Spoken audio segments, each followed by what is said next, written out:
some honourable member care to move that the House take note of miscellaneous business? Mr. Speaker. James Shaw. Mr. Speaker, I move that the House take note of miscellaneous business. The Prime Minister's standards of ministerial conduct are slipping. During his time as Leader of the Opposition, John Key repeatedly accused Helen Clark of failing to hold her ministers to account for perceived misconduct. When National came into office, John Key promised a new era of accountability in which his ministers would be held to high standards of integrity and fairness.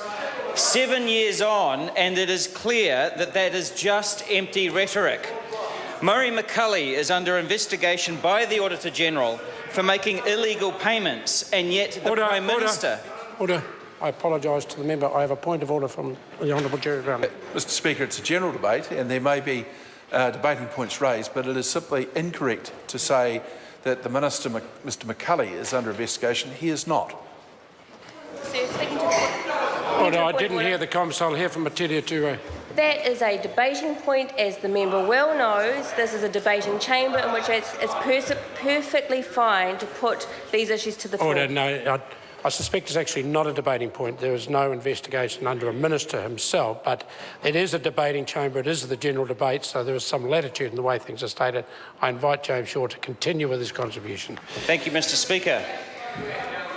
Murray McCulley is under investigation by the Auditor-General for making... Order. I've just ruled that that's only going to cause disruption. The member is not under investigation. I invite James Shaw to continue his contribution without such reference. It's causing disorder.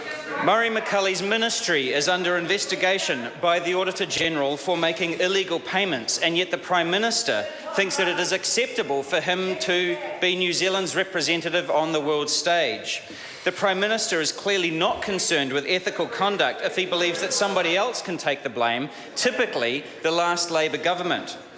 Although National kept blaming Labor for instituting the ban on live sheep exports, it should be pointed out that the National government extended the ban.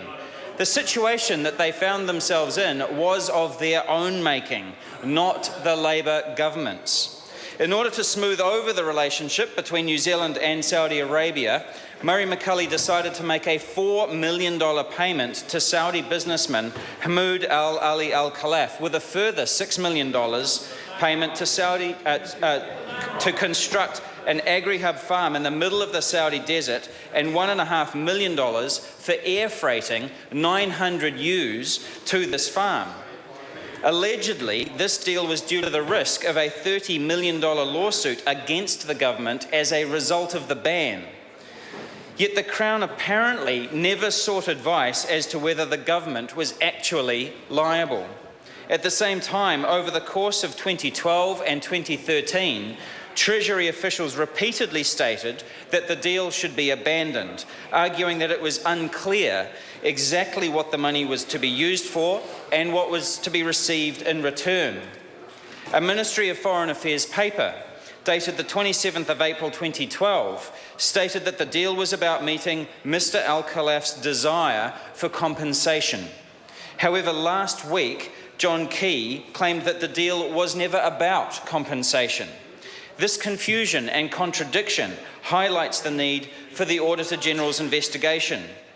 At best, this was an ill-advised payment unlikely to achieve anything, and at worst, it was an illegal bribe.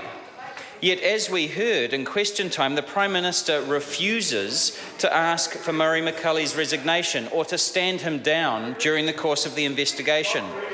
This is normal practice when a minister's actions are under investigation for them to be stood down while they're cleared of wrongdoing.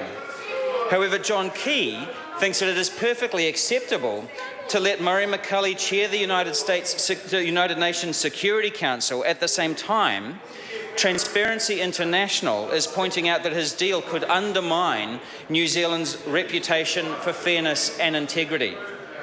This lax approach is at odds with the way that John Key has dealt with the behaviour of other ministers. In 2010, Phil Heatley resigned as a minister following revelations he had signed a $70 expense claim for wine at a National Party function. While it's obviously an inappropriate use of taxpayers' money, it's also obviously a mistake and did not amount to a serious case of misconduct.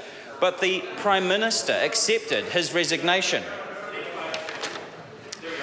How is it then that a $70 expense claim merits a minister's dismissal, but making a $4 million payment to a Saudi businessman is acceptable conduct?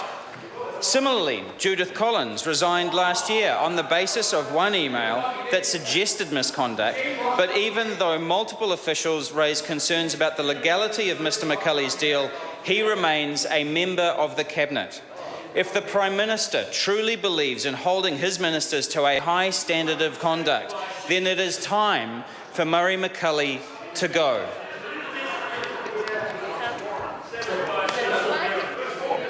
Order.